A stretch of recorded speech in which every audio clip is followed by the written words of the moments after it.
Everyone, good morning. स्वागत आहे तुमचं माझ्या यूट्यूब चॅनलमध्ये. आणि आज सकाळी सुरुवात केली आहे, म्हणजे रोजच मी किचनमधूनच सुरुवात करते, कारण की रियान आणि ईशान दोघांनाही स्कूलला जायचं असतं. मग सकाळी सुरुवात होते ती आपल्या कामांची, म्हणजे किचनमधूनच त्यांचा टिफिन वगैरे करून देणं, त्यांना आवरून देणं, ह्या सर्व गोष्टी. आणि आज मात्र मी जास्त पीठ मळून घेतले.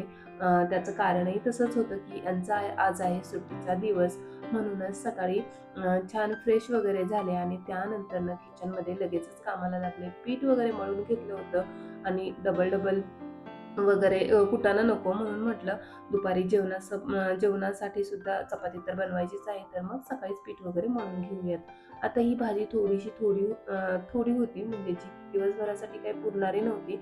म्हणून मग त्यात थोडेसे ना सॅटर्डे मार्केटवरून घेऊन आली होती, तर थोडेफार असे येलोइश वगैरे जे झालेले होते, तर तेच काढत होते. आणि नंतरनं ऑलमोस्ट तिला तर मी व्यवस्थित अशी निसून ठेवलेली होती सॅटर्डेलाच, त्यामुळं दुसरं काही नाही. पण येल्लोइश जे पानं झाले होते, तर तेच काढून घेतले आणि नंतरनं मस्त अशी कट करायची होती. खरं तर ह्या भाजीचा फंडा मला अजूनही समजलेला नाही, की वॉश करून नंतर कट करायची, की आधी कट करायची आणि नंतर वॉश करायची. कारण की जेव्हा आपण छोटे होतो, लहान होतो, त्यावेळेस सायन्समध्ये हा क्वेश्चन असायचा, की चिरल्यानंतरनं भाज्या धुवू नये आणि त्याचं शास्त्रीय कारण आपल्याला लिहायचं असतं.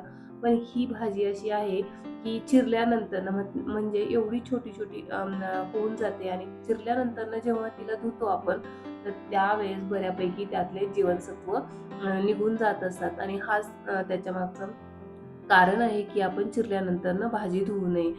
तर मला तर काय हिचं कळालेलं नाहीये, कारण की छोटी-छोटी रेती असते, म्हणून आपण ही भाजी ना म्हणजे नंतर धुतो. म्हणजे आमच्या भागात आहे नंतर धुतात. आई ते नंतर धुवायची चिरल्यानंतर, म्हणून मीही तसंच चिरले की नंतर मग धुत असते.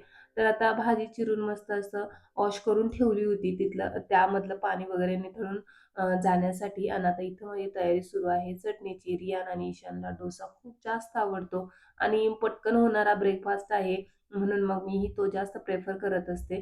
तर आता डोसा बनवायचा आहे म्हटल्यावर चटणी तर बनतेच, म्हणून मग पहिले तर चटणीची तयारी करून घेतली. चटणी वगैरे बनवली आणि या कढईमध्ये तुम्ही पाहिलं इतकं पाणी साठलेलं होतं, तर ते पाणी काढून घेतलं आणि नंतर आता इथं मी भाजी वगैरे टाकून घेतीये. ऑलरेडी मी मिरच्या, शेंगदाणे आणि लसूण याचं थोडंसं असं दरदरीत थोडंसं मी हे करून घेतलं होतं, मिक्सरमधून काढून घेतलं होतं ते. आणि जास्त काही बारीक वगैरे करायचं नाही. थोडंसं मोठं किंवा जाडसर असलं तरीही छान लागतं, म्हणजे माझा तरी असा हेतू आहे. बरेच जण याच्यामध्ये ना मूग डाळ सुद्धा टाकत असतात, पण मूग डाळ वगैरे मी काही जास्त प्रेफर करत नाही. शेंगदाण्याचीच भाजी असते ही, शेपू म्हणा किंवा मेथी म्हणा, तर दोन्हीही एकाच पद्धतीने असतात माझी. तर त्याच पद्धतीने मी इथं आता हे जे काय वाटण होतं ते छान फ्राय करून घेतलं आणि नंतरनं ही जी शेपूची भाजी होती तर ती अ, ठेवून दिली. आणि आता ही मी कढई रिसेंटलीच डीमार्टमधून घेतली आहे. तिचं झाकण मी त्या दिवशी शोधण्याचा प्रयत्न केला डीमार्टमध्ये. म्हटलं या साईजचं झाकण घेऊयात, पण मला काही ते मिळालं नाही. म्हणून सध्या तरी जे माझ्याकडे ताट होतं, तर ते त्याच्यावरच भागवतीये आणि तेच त्याच्यावर ठेवतीये. आणि झालं असं की त्याच्यावर होतंय पण एवढं काय ते व्यवस्थित असं होत नाही. आता जेव्हा परत एकदा बाहेर पडू, त्यावेळेस नक्कीच या कढईवरती एक छोटंसं मला झाकण घेऊन घ्यायचं आहे. तर ही कढई मला खूप जास्त आवडली. भाजी एकदम माझी झालेली आहे, पण बिलकुलही लागली नाही. ही स्टेनलेस स्टीलची कढई आहे. आणि बरेच जण म्हणतात, की म्हणजे नाही का ॲल्युमिनियमचे भांडे वगैरे यूज करू नये. आता बऱ्यापैकी हे भांडे मी कमी करतीये. म्हणूनच मग आता माझी जी ॲल्युमिनियमची कढई होती, आता त्याची रिप्लेसमेंट केलेली आहे. तर हे पातेलं सुद्धा दिसत असेल, पण ते मी यूज करत नाही. आता हा बेड आहे किचनमध्ये, तर तो शिफ्ट करायचा होता माझा. हॉलमध्ये बरेच दिवस झाले किचनमध्ये शिफ्ट केला होता बोरनाच्या वेळेस, पण तो काही तिकडं हॉलमध्ये अजून गेलेला नव्हता. आणि आज मुहूर्त लागला. फायनली लाईट नव्हती, म्हणून म्हटलं चला ही तरी कामं करून घेऊयात. आणि हे सगळं डेकोरेशनचं सामान जे तुम्ही पाहताय, हे सर्व मी घरी बनवलेलं आहे. कोरोनाच्या काळात ईशानचा जेव्हा 3rd बर्थडे होता ना, तर त्याच वेळेस हे प्रॉप्स वगैरे बनवलेले. तर तेव्हाचे आणि आता हा बेड मी असा काहीसा क्लीन करून घेतलाय. हा बेड क्लीन करायला बराच वेळ आमचा गेला होता. त्याच्यात ज्या गोष्टी हव्या पाहिजे तर त्या ठेवून दिल्या, मस्त अशा अरेंज केल्या आणि बाकी सर्व पसारा फेकून दिला. कारण की बरेच त्याच्यात डस्ट वगैरे झालेली होती. हा बेड आहे ना खूप म्हणजे 9 वर्ष झाले जवळ-जवळ. तर फक्त ₹1500 चा हा बॉक्स बेड घेतला होता आणि त्यावरती ही गादी. असंच एक सेकंड हँड बेड आहे हा. त्याला काही जास्त पैसे वगैरे खर्च केले नव्हते. जस्ट हॉलमध्ये एकदम खाली बसण्यापेक्षा माझं असं होतं, की आपण ह्या बॉक्स बेड घेऊयात म्हणून फक्त ₹1500 त होता. तर मग तो घेऊन टाकलेला आणि त्याचा यूज आम्ही जवळ-जवळ गेले 9 वर्ष झाले करतोय. जेव्हा मी प्रेग्नंट होती ईशानच्या वेळेस, तर त्यावेळेस एकदम खाली बसायला नको म्हणून यांनी घेतलेला. तर तेव्हापासनं हा बॉक्स बेड आम्ही यूज करतोय.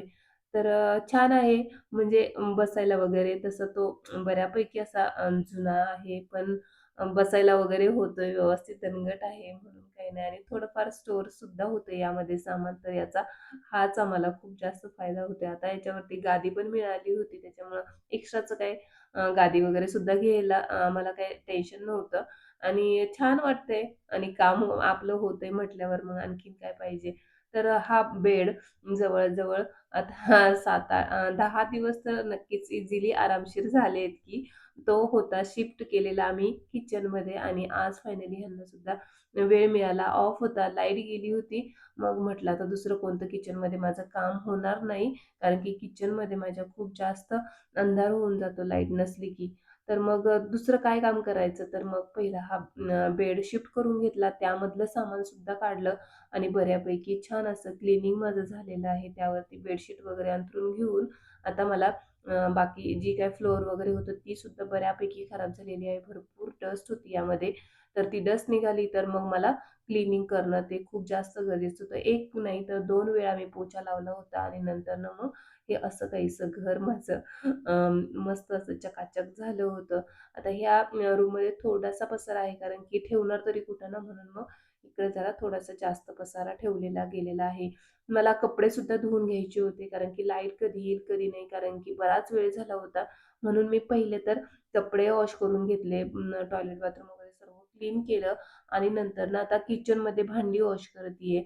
तर ही जी लाईट आहे ना, तर ती किचनमधली जो आपला चार्जेबल बल्ब असतो ना, तर त्याची लाईट आहे. लाईट बिलकुलही नाही आणि मोबाईलचा फ्लॅश पडलाय. आता व्हिडिओ शूटिंगमध्ये जो काही फ्लॅश आहे, तर त्याच्यामुळं असं वाटतंय की लाईट आहे घरामध्ये, पण बिलकुलही लाईट नाही आणि किचनमध्ये जास्त असं काही हे नाहीये प्रकाश वगैरे. एक विंडो आहे, ती सुद्धा क्लोज केलेली असते, कारण की बऱ्यापैकी त्या विंडोमधून म्हणजे मंकीज वगैरे खूप जास्त आहे सोसायटीमध्ये, तर ते कधीही येतील आणि अचानक एकदम समोर पाहिलं की खूप जास्त भीती वाटते. आपण कामाच्या गडबडीत असतो आणि समोर अचानक जर मंकी आले, तर एकदम घाबरून जातो. म्हणून ही विंडो जास्त काही ओपन ठेवत नाही. नेहमीच ती क्लोज असते आणि समोरच अ, अ, अ, पायऱ्या वगैरे आहेत त्याच्यामुळे एकदम फेस टू फेस डायरेक्टच दिसतं आणि म्हणून त्याच्यावरती कव्हर सुद्धा केलेलं आहे. पिंक जे काही आपलं गिफ्ट रॅपिंग पेपर आहे ना, तर त्याने ती कव्हर करून घेतलेली आहे.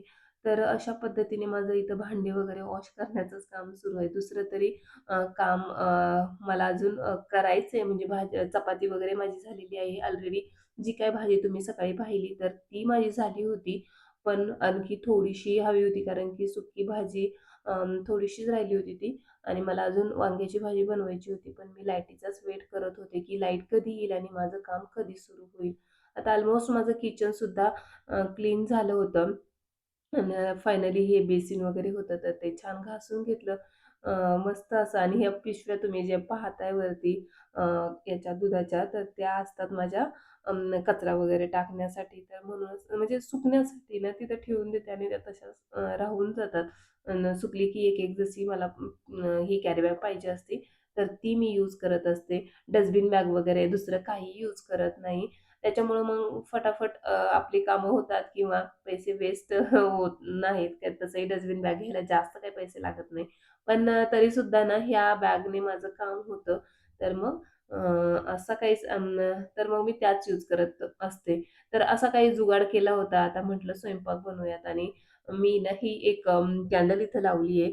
आता चार्जेबल जो काही बल्ब होता ना, त्याची सुद्धा बऱ्यापैकी चार्जिंग उतरली होती. कारण की 3 ते 4 तास होऊन गेले, लाईट नाहीये आणि मी हे वांगे घेतले आणि आता आहे ना कटच करायला लागले.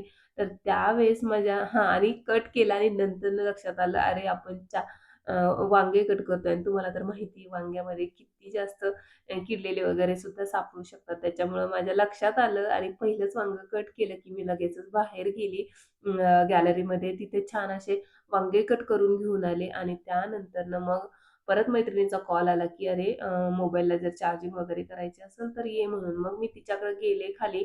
एक चार्जिंगचा पॉइंट आहे त्यांच्या बिल्डिंगच्या खाली, तर तिकडे जाऊन मोबाईल चार्ज करून घेऊन आले आणि नंतरनं घरी आले तेव्हा लाईट आलेली होती. मग लगेचच पहिल्यांदा वांग्याची भाजी वगैरे बनवली आणि ही सोलकढी बनवली होती ती म्हणजे यांनी आणि खरंच खूप छान टेस्टी झाली होती. मस्त आम्ही दोघांनी जेवण केलं. रिहूसुद्धा होता. त्याचं स्कूल लवकर सुटतं तर तोही आलेला. सर्वांनी जेवण केलं. रियान आणि अ, हे गेले होते गार्डनमध्ये त्याच्यामुळं मला काही असं टेन्शन नव्हतं रिहूचं, की त्याचं रोजचं जे रडगाणं होतं गार्डनला चल, गार्डनला चल, हे यांनी मात्र आज कंप्लीट केलं होतं. तिकडनं आल्यानंतरनं रियानची ह्या पोस्टरसोबतची थोडीशी ॲक्टिव्हिटी करून घेतली कारण की तो पोस्टर खूप खास आहे. जो की ईशानच्या 4th बर्थडेसाठी मी रेडी केला होता. जंगल थीम ठेवली होती म्हणूनच तो पोस्टर घरच्या घरी ना तयार केला होता. म्हणजे मला पहिल्यापासूनच म्हणजे आर्ट एंड क्राफ्टची वगैरे आवड आहे. तर म्हटलं चला हाही तुम्हाला आज दाखवून घेऊयात आणि तो बऱ्यापैकी खराब झालेला आहे आणि त्याचा तसा काही यूज आता मला होणार नाही म्हणून म्हटलं फेकायचं आहे. तर त्याआधी ती गोष्ट अशी काही युटिलाइज करावा रियानसोबत त्याच्या मेमरीज क्रिएट कराव्यात आणि नंतरनं फेकून द्यावे म्हणून मग मी तो ठेवला होता आणि आता हा माझं काम तर झालंय म्हणून मी फेकून सुद्धा देणार होते. आता इथं माझी चाललेली आहे गडबड ती म्हणजे रिव्ह्यूची ॲक्टिव्हिटी घ्यायची आहे मला नवीन, तर त्याच्यासाठीच काहीतरी वेगळं करायचंय म्हणून मग त्याचीच तयारी इथं सुरू आहे. तर अशा ह्या रिव्ह्यूच्या नवीन अशा ॲक्टिव्हिटीसोबत मी हा आजचा दिवस इथेच हा आजचा व्लॉग येथेच एंड करतीये आणि भेटूया अशाच एका नवीन आणि इंटरेस्टिंग व्लॉगमध्ये. तोपर्यंत bye and take care friends.